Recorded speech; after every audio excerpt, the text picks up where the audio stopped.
Yo, what's up, tough gamers? This is video number 2 of 3, all based around the challenge of defeating the raid boss Bellanoir in the fastest way possible. We're jumping right into this video's fight against the second hardest Bellanoir, the Libero version. What you're looking at is 20 perfect stat jetragons, all with perfect individual values, fully condensed and maxed out with Pal Souls. As the jetragons fight Bellanoir Libero, she is in her first stage, so I have them set up to maximize dragon attack damage as she's all dark type at the moment. Breeding these jetragons was not fun because they can only be created by breeding with themselves. So what I did was I bred them for their individual values first, or the hidden values. These values used to be hidden but can now be revealed by attaining the ability glasses. The ability glasses allow you to see the wild pal's health, attack, and defense to let you know which ones to start with.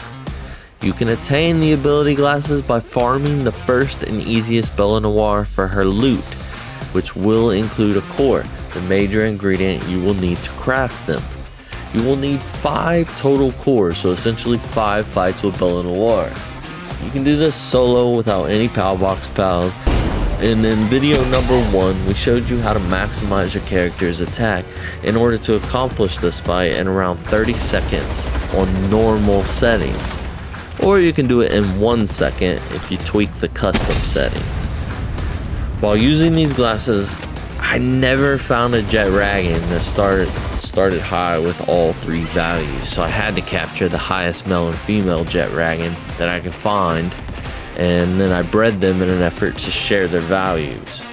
So once I attained 2 child jetragons that had the merged individual values from their parents, then I started the process all over. Each batch of eggs would occasionally yield a child pallet that had individual values slightly higher than their parents, and so I would set these aside and basically repeat that over and over until I started to get jetragons with 100s or perfect individual values. Then I would mix those and breed those until I got jetragons that had 3 100 or perfect individual values. It was a very long process, but I needed 4,640 total jetragons anyways in order to make a team of 20 jetragons twice in a row. I did learn a lot about breeding them, and I'm going to share all of that with you, but I wanted to say that there's an easier way to get the perfect individual values faster. Well, sort of. There's another YouTuber whose channel name is Jace. I really enjoy his videos. He does a great job with them, and I wanted to make sure I gave him a shout for this tactic because I learned it from him. His farm, he farms the Powerfruits from Bellanoir Libero and uses the Powerfruits to boost the individual values of his pals.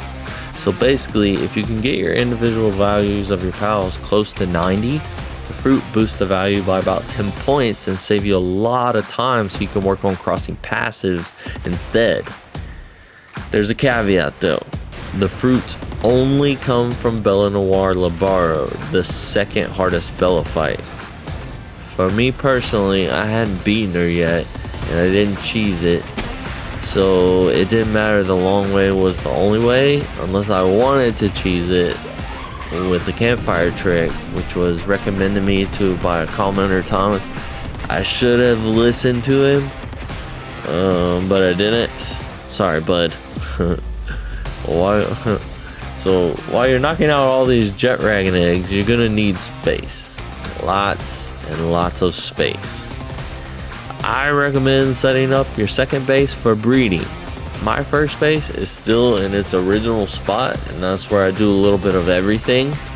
But the second base, I decided to set it up at the top of a mountain plateau in the desert area because there's easy access to coal, there's a purple chest off to the side, and there's a skill fruit tree. And you can farm all of them.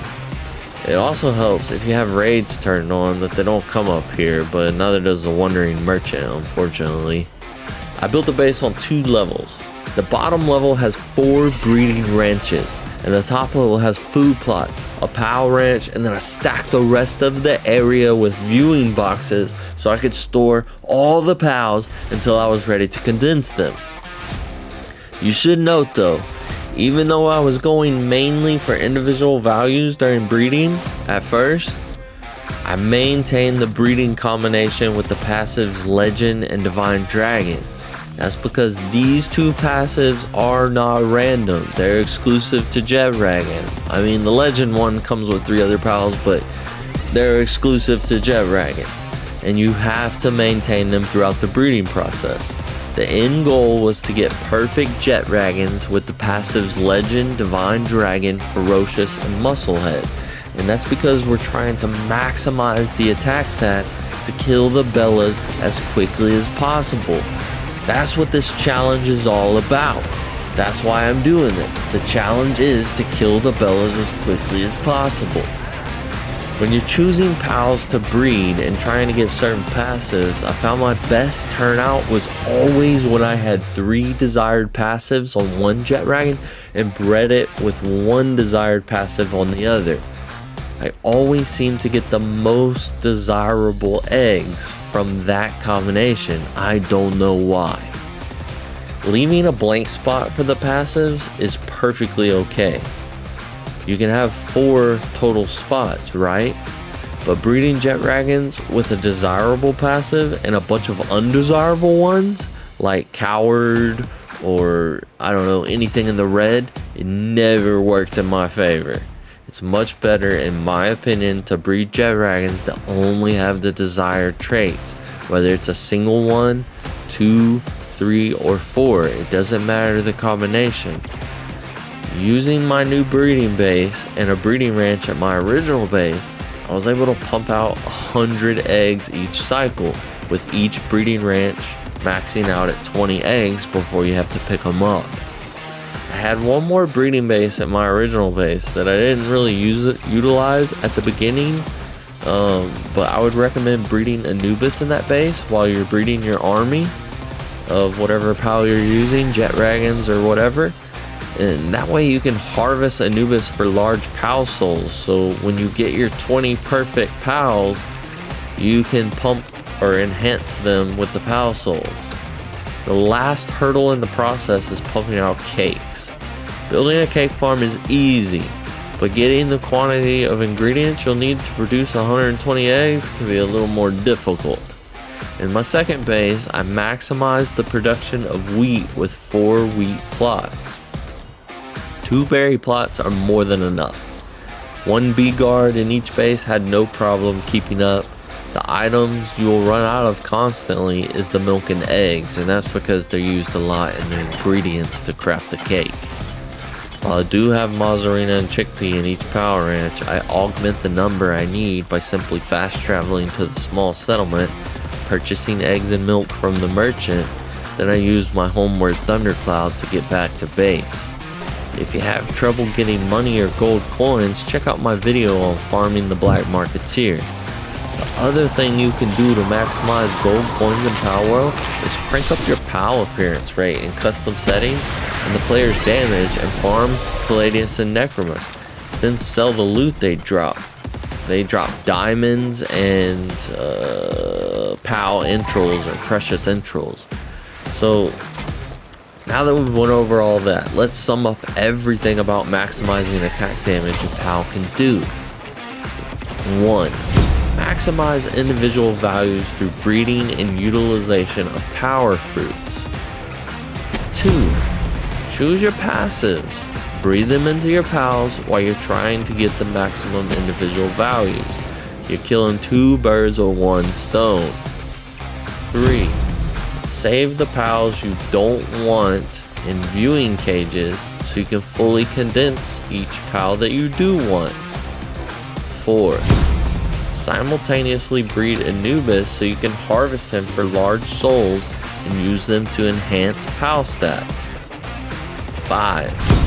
Feed your POW a recipe like Mozzarella Cheeseburger or Ichthyodir Loco Moco to enhance their attack further before you fight Bellanoir. And really, that's it, guys. And there you have it. I mean, that's everything I learned about maximizing attack to fight Bellanoir Libero. And did you know that according to Steam's stat tracker, that only 1.7% of players have actually defeated Bellanoir Libero and got the last achievement? Well, I hope I did this video justice. I hope you enjoyed it. If you have constructive criticism to make me better, I want to hear it.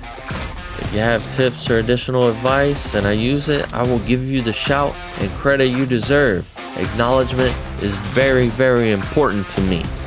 In our third video, we're gonna add in one more army of pals and fight the third and final boss, Bellanoir Libero Ultra. I have my work cut out for me though, because I already attempted it and I got my butt kicked, so it's gonna be interesting. For the love of gaming, game on.